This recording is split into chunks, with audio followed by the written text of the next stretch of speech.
Ministério da Saúde Husuba Comunidade Sira nebe hetang moras tamba consumo mina ruma atulore amostra hori halo teste ia laboratorium dele.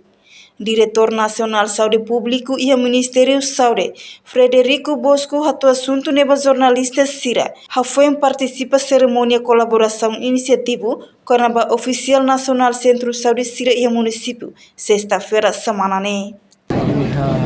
Comunidades balam nebe maka atuação em alimentação média e ao mesmo tempo facilidade de saúde. E facilidade de saúde nós profissional da saúde relata que tinha caso balam nebe maka relaciona o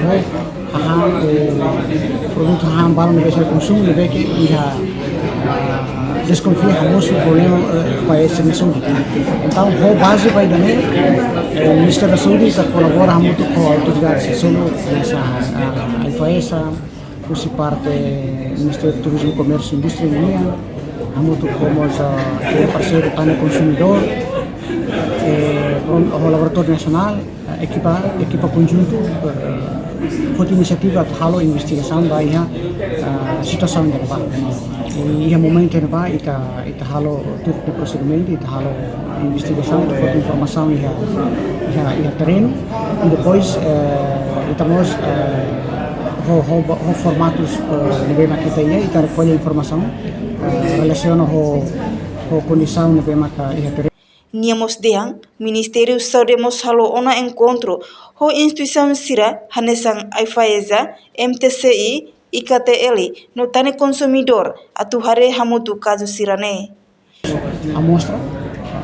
niliu produto bem que desconfia amostra o problema saúde bahia comunitário ita foto minha niliu e caso da minha mina ita foto minha amostra ita submete ao laboratório nacional ita halo minha teste e por sei encontro sei ita bolu fala itania parceiro Sira liu instituição Sira nebe mak hamutu ita halo investigação dene ita buka para taten causa misalnya sa IFAESA, Ministério do Turismo e Comércio, por parte IKTL, hamutu ko tani consumidor, liu parte saúde ninia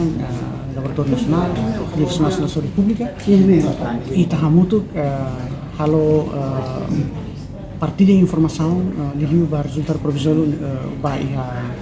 teste ao mesmo tempo e da nebe que está no terreno e a partilha vai ter minha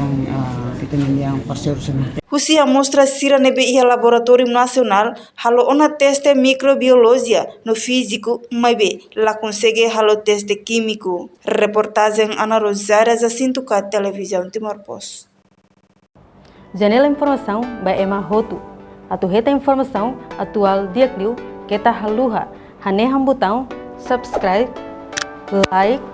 halo comentário no faz tutang ba media social Hotu.